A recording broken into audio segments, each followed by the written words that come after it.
This is Story Robot. Welcome to r/IDontWorkHereLady. Our first story of today is, how does this keep happening? Okay, so I like to shop for shoes from a certain shoe store.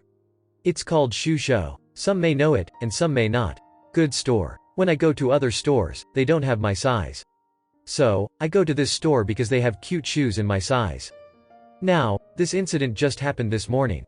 Since the pandemic came in, I, like a lot of other people, have ordered my stuff online. I ordered my shoes about 2 weeks ago. So they were a little late getting here, and I understand that, with Corona going around. Unfortunately, when I got my shoes, they was the wrong size. I called the store and they said that I can in fact bring the shoes to the store to exchange them. I didn't necessarily need to return them through the mail. Okay, cool, no hassle. Load them in the car and take them to the store before my doctor appointment. Which I am currently sitting in the waiting room, typing this out, waiting to be seen. So when I get to the store, the lady looks at the receipt, and see that on the paper, it has my size, but they accidentally gave me 2 sizes too small. Common mistake. I can either get my money back, or I can look for the same shoe there in my size, or just get another shoe for the same price. I chose the second and third option. Side note, every shoe show has different uniforms, but they do in fact have uniforms. The store I was at, they wear black shirts with name tags, khaki pants and regular tennis shoes. Since I had an appointment, I didn't feel like dressing up. I wore a black shirt with Jasmine from Aladdin on it, black bell bottoms that were cut up a little and some flip-flops. I'm a big black woman, so I love black. Looks good on us plus size women. And since I'm in public, I wore my Evolution face mask and gloves. I go to the women's section and look for the signs with my size. Found it and began looking. Couldn't find the shoe I bought. You all know I'm hurt, right? But I found a better shoe. Now, I did mention in a previous post that I'm a bit of a tomboy, but today I wanted to show my girly side. Plus the shoes I bought were heels. So when I found a better heel, and the price was cheaper, baby, I snatched them shoes so fast, it took the paint off my toes. Facts about Shoe Show: when you want to try a heel, they give you a stocking booty for your foot. I tried my heel, and Lord was I in love. Ladies, you ever find the heel you love, and suddenly you thinking of outfits to wear with it and the hairstyle? Yes Lord, that was me.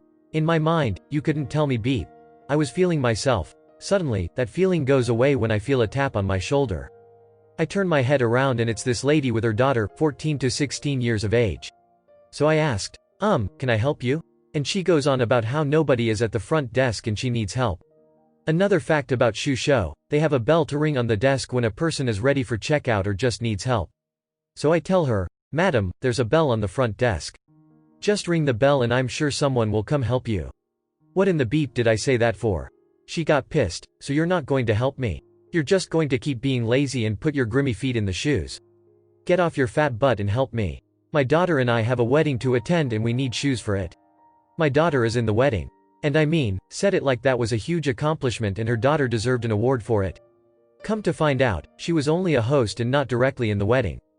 So, when it finally dawned on me that she thought I worked there, first thing that came to my mind was, why does this beep keep happening?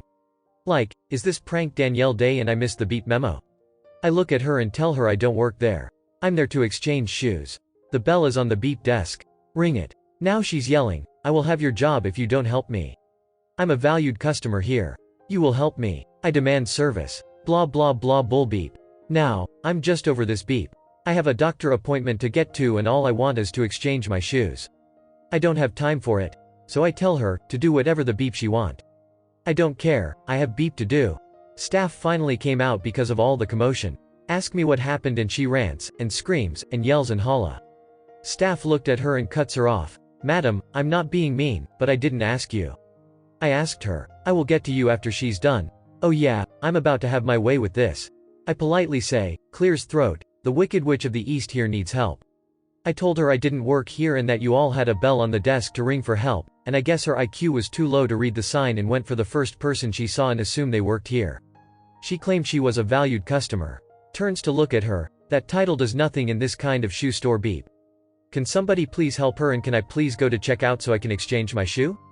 This woman literally got madder and said, did she really just call me the Wicked Witch of the East? You fire her right now. Roar roar roar. So I snapped back, oh trust honey, I could have called you a gorilla-looking horse with the smell of fish fart and moose ankle because you called me a fat beep. I could have even beat your beep for that comment, but I don't have time to deal with you. Whole time, her daughter just looks mortified because of how her mama is acting. The staff looked at the lady and said, "She definitely doesn't work here. You can tell by what she's wearing. We have black shirts and khaki pants. She's wearing all black with flip-flops. Plus, she has a Disney princess on her shirt. If you needed help, you could have easily rang the bell and I or the other staff members would have helped you. Please calm down and leave this customer alone." Finally, somebody to get through to her. Or so I thought. Just because this beep didn't admit she was wrong, she rants more saying, "Well, she doesn't need to wear black in this store." It confuses people. Baba, the icing on the cake. The daughter finally speaks, "Mom, I'm wearing black in the store." Look. She turns to look at the daughter and she had on a black shirt with tight khaki pants hugging her curves. Her jacket was hiding the shirt. Okay, so you all know I fell out laughing. That beep took me the beep out. I mean, I cracked up all the way to the desk to check out and onto the car. I literally couldn't start the car because of how hard I was laughing. After 10 minutes of constantly cackling, I finally started the car and drove off. My ribs, stomach, sides and head still hurts from all that laughing. Our second story of today is, Karen needs a rental car. I own a gift shop in a hotel. This hotel has a car rental agency 2 doors down. This agency closes at 6 p.m. The time is now 7:10 p.m. Karen walks to my door, not through it, she's standing in the corridor and proceeds to ask, nicely enough, if I knew where a car rental agency is. I told her 2 doors down but the guys left already and that they close at 6. She huffs and goes over there, I presume to bang on the locked door until someone magically appears. She comes back, I have a customer, a hotel guest, who is from out of town in here learning about our community from me, the now local tour guide. I didn't mind him at all, he was fun to talk with and liked my insider knowledge. She demands to know where another car rental place. She still hasn't walked through my door. She barks at us that her company doesn't use the agency they put her in a hotel with, she doesn't like the other 2 big brand names in town and doesn't know much about number 4. I tell her I don't rent cars, I live here, obviously, because I'm working. The guest I'm talking to tells her if she won't use the big name rental agencies then her best bet would be to Google what's around here. I piped in that I don't believe he have any others than the big 4 as we're not an airport city or tourist destination. She's dumbfounded by his suggestion saying her company would never pay for an off-brand rental company. He again suggested she just Google it and contact her company to figure out her particular situation. He even tosses out the bright idea, that most hotel guests know how to do, which is to just ask the front desk person and at a last resort ask for the yellow pages. He gets frustrated because he ends up literally explaining how to use her phone and how to search Google. She huffs at him and I saying that we were useless and no help at all. His last words to her were, "Who the beep doesn't know how to Google, I'm 60 years old and I know I can just talk to the Google to get my info."